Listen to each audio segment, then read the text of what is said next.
Although COVID-19 caught many nations unaware, the world rallied together to roll back its menace. After deploying non-pharmaceutical means to check the spread of the virus to a large extent, the favored antidote is vaccination, which saw countries ramping up efforts in vaccine development.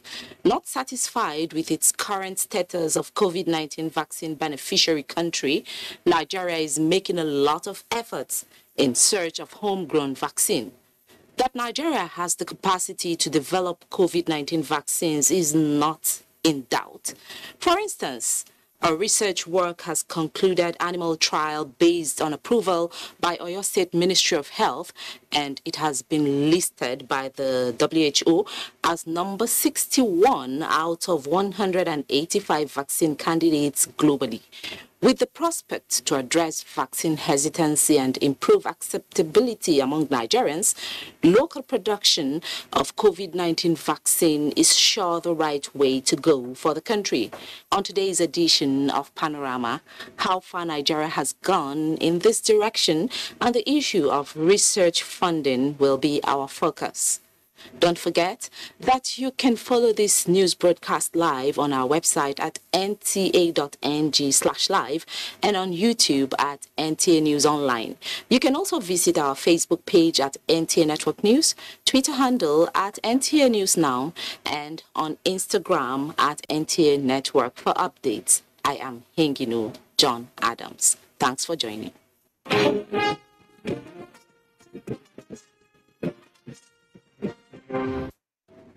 We begin by letting you know that President Muhammadu Buhari is in Lagos on a one-day official visit. State House correspondent Adamu Musambo reports that the president was accorded a befitting reception on arrival at the presidential wing of Murtala Mohammed International Airport. Governor Babajide Sanwo-Olu was the head of the welcoming party, which also includes the governor of Yobe State and other top government officials. The president inspected a ceremonial guard of honor mounted by a detachment of the nation's armed forces. He is expected to inaugurate the new Dangote fertilizer plant in Ibejuleki with an installed capacity to produce 3 million metric tons of urea per annum. President Buhari is also billed to inspect the Lekki Deep Sea Port project and also inaugurate the newly constructed international terminal building of Murtala Mohammed International Airport, Lagos. Anytime soon, President Muhammadu Buhari will officially inaugurate the new international terminal at the Murtala Mohammed Airport in Lagos. The project, described as a child of necessity, will give a facelift to the aviation industry and enhance the quest to create an aviation hub within the airport environment. With capacity to process 14 million passengers per annum, the new terminal is expected to eliminate delays, fast-track passengers facilitation, and increase the nation's earning from non-aeronautic sources. The president will also witness the signing of the Memorandum of Understanding with the Lagos State government on the 9-kilometer airport Shasha-Alimosho Link Road to be constructed by the state government. The terminal, tagged Terminal 2, is coming on board close to 45 years after the first was constructed at the airport. Now, worried over the resurgence of violent crimes in Imo State after months of respite, President Muhammadu Buhari this Monday summoned Governor Hope Uzodinma for detailed briefing and strategies for lasting solutions. State House correspondent Adamu Musambo reports. Imo, the eastern heartland, has been quite unstable for quite some time, but the mood of optimism for lasting peace was recently punctured with the attacks on critical assets of the Nigeria police as well as the country home of President General of Ohaneze Ndibo, Professor George Obiozo. Governor Hope Uzodinma, summoned by President Muhammadu Buhari out of genuine concern over the worrisome development, is to find facts with a view to effectively strategizing on ways and means of decisively dealing with the situation. To discuss what is required to ensure that it is properly controlled, and he took seriously my recommendations, and indeed I can tell you he immediately gave approval to all that, which includes increase in manpower to security agencies, and then other logistic supports ranging from additional arms and ammunition, making use of our local vigilante and the involvement of community leaders. The Imo State Governor did not elaborate further on measures to be adopted towards controlling and containing the situation. He, however, expressed serious optimism that President Muhammadu Buhari will not hand over a troubled Nigeria to the next administration. I can tell you that we have a statesman, a nationalist as a president. And there has never been a time I presented to him any request that will benefit the people that he did not approve. So, and that is why I'm excited anytime I'm before him. Because the man thinks Nigeria, dreams Nigeria, and is living for Nigeria. Only logic makes sense to him. Good logic. I have gotten every encouragement from Mr. President and support to make sure that there is peace in Imo State. The only remaining one is left for security agencies to do their investigation quickly, unravel those behind this thing, and then bring them to book. Governor Uzodinma also used the opportunity to reassure Nigerians that the forthcoming national convention of the governing APC will be held not only as planned, but successfully too. The APC is the party to beat. So the wish of our opponents is to see that APC is scattered or is not united. But that is their wishful thinking. I want to assure you that we will have a very peaceful, very successful convention on Saturday. The APC National Convention comes up on the 26th of this month. From the State House, Adamu Sambo, NTA News. To power matters, the Minister of Power, Abubakar Aliyu, is reassuring Nigerians that the power outages being experienced across the country will soon be a thing of the past, as critical steps have been taken towards the restoration of normalcy. He said the President has given him clear directives to dismantle all obstacles towards achieving a stable, adequate and affordable power supply. State House correspondent Adamu Sambo reports that the President also engaged his economic advisor, Professor Doyin Salami. The President summoned me to come and brief him, give him first-hand information on what is happening. President Muhammadu Buhari had recently voiced his concern over the frequent power outages, apologized to Nigerians and assured them of a quick relief to the situation. During his engagement with the Minister of Power, Abubakar Aliyu held behind closed doors. All the critical issues involved were thoroughly analyzed, especially the inadequate gas supply as well as the low generation on the national grid. The minister briefed the President on the steps taken so far towards the restoration of normalcy in the power situation.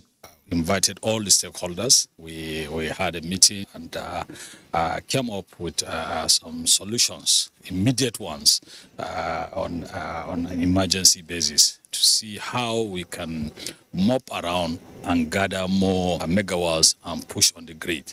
And a couple of other things that we have agreed to do, and we are chasing them now. They have started yielding results. So you can see now that it's evident that something is being done. Abubakar Aliyu assured Nigerians that President Muhammadu Buhari is committed to achieving a stable and adequate power supply in the country for a prosperous future. He promised not to leave anything to chance in the execution of his mandate in line with the vision and mission of the President. There is no cause for alarm. We are on top of it, and the President is very concerned. As you can see, he just came back from journey, and I happen to be one of his first guests. So that shows concern of Mr. President to what is happening. We will not relent. We will continue to do all things necessary to ensure that we keep giving Nigerians electricity.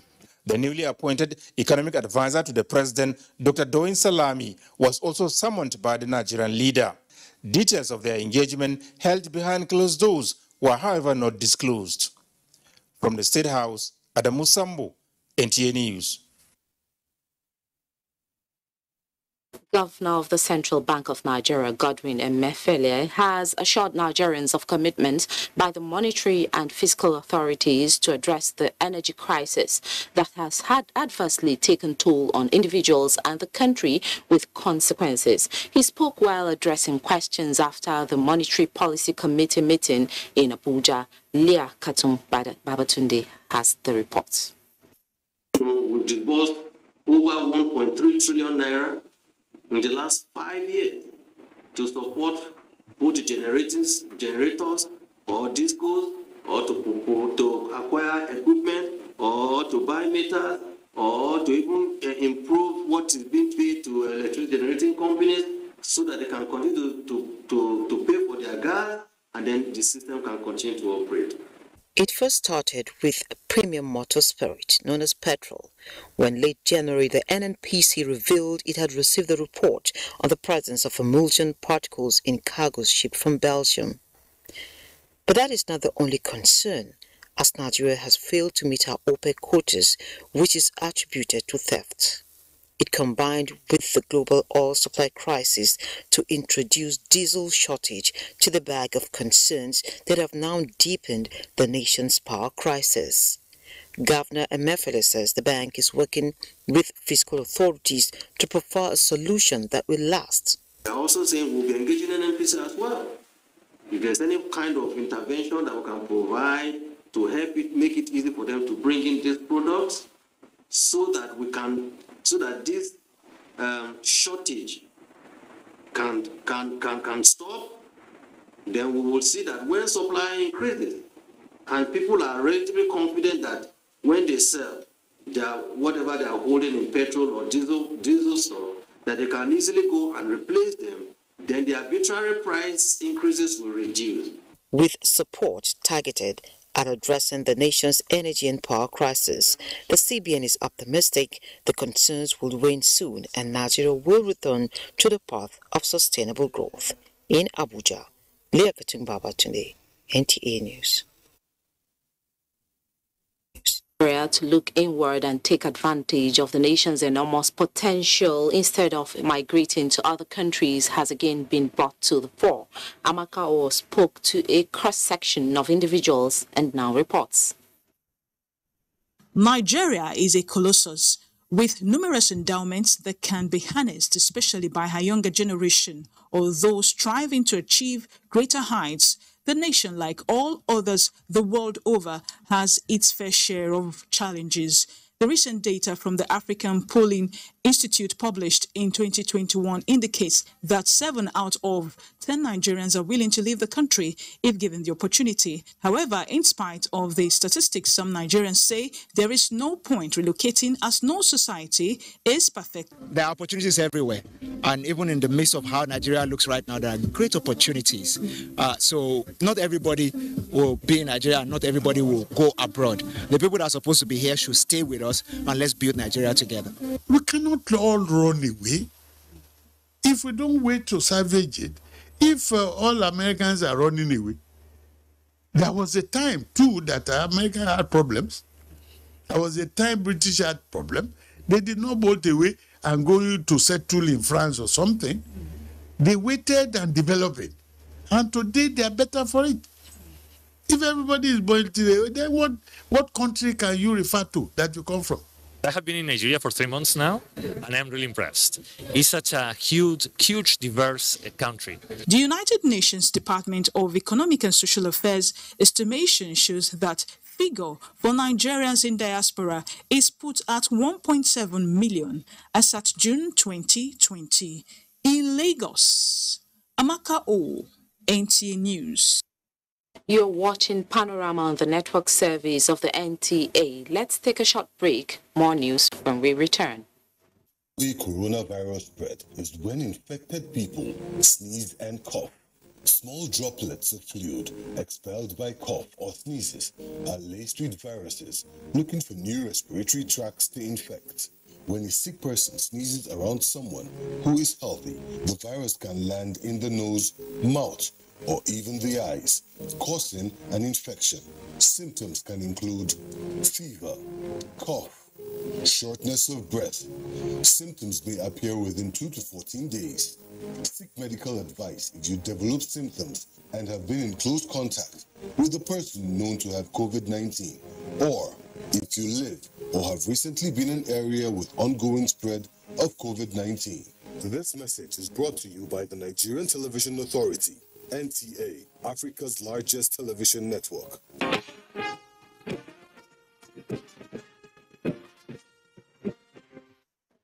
Thanks for being there.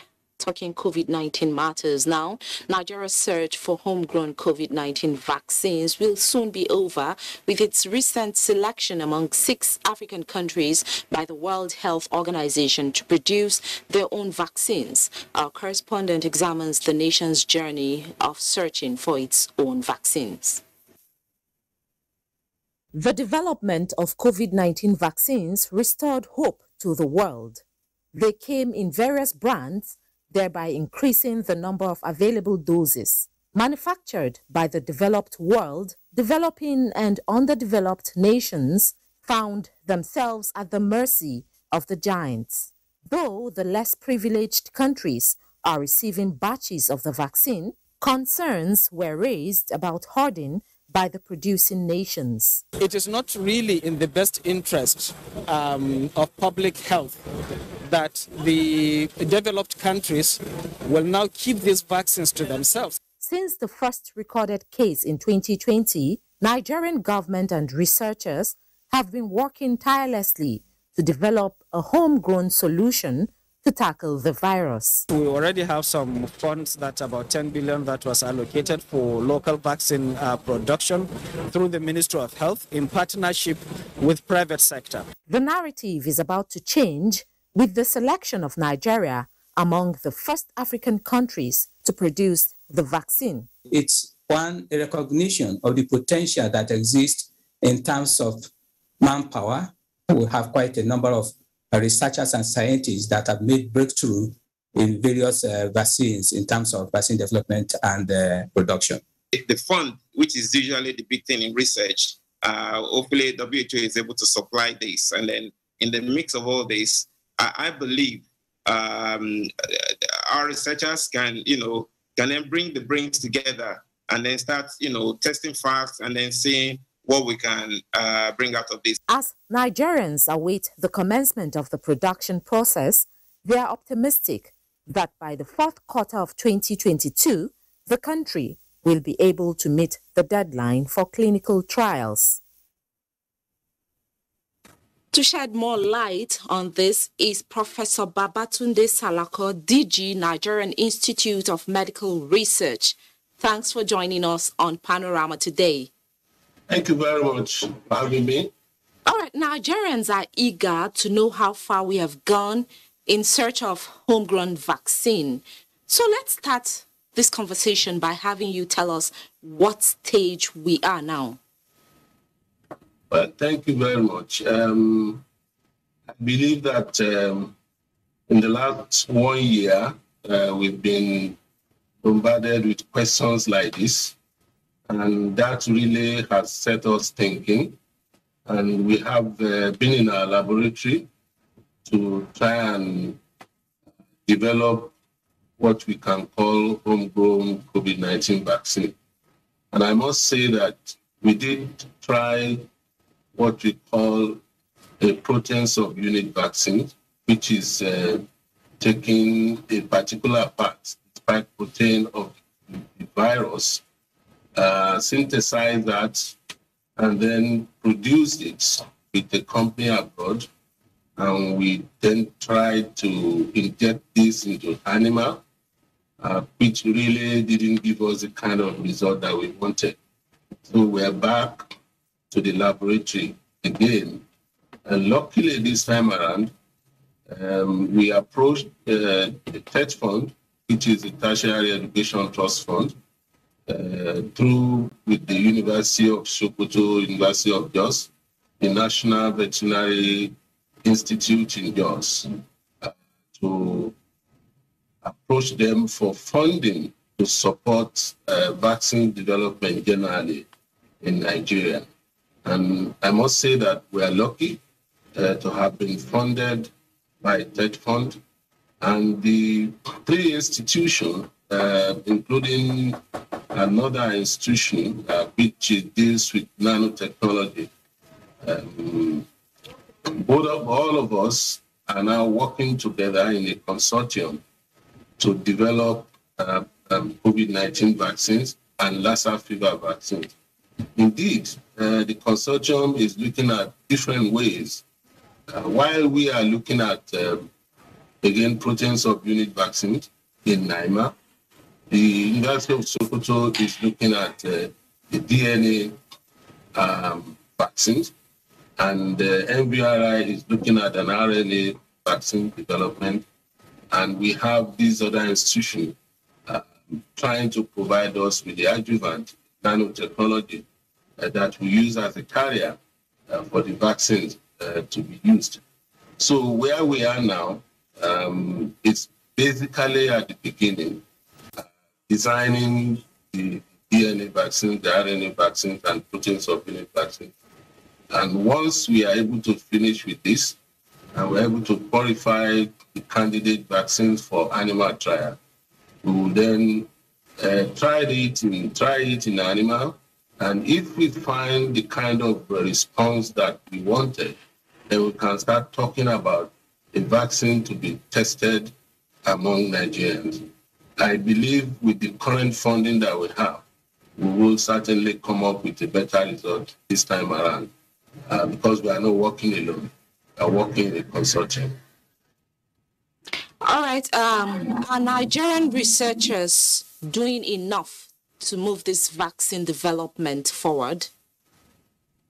Well, there are quite a number of university researchers too that are into vaccine development.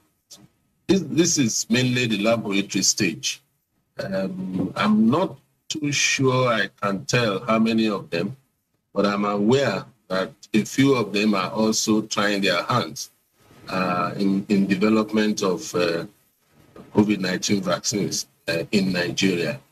But this is something that cannot be done without adequate funding, which is a major challenge that researchers have in Nigeria. The funding that we have from TED Fund, even though it's substantial at about 450 million for about four of the institutions, it's still a far cry to what we actually need to complete the process of vaccine development. However, it's a good way to start. And once we are able to produce what appears to be a candidate vaccine, then we can start talking about further funding to put it to trial.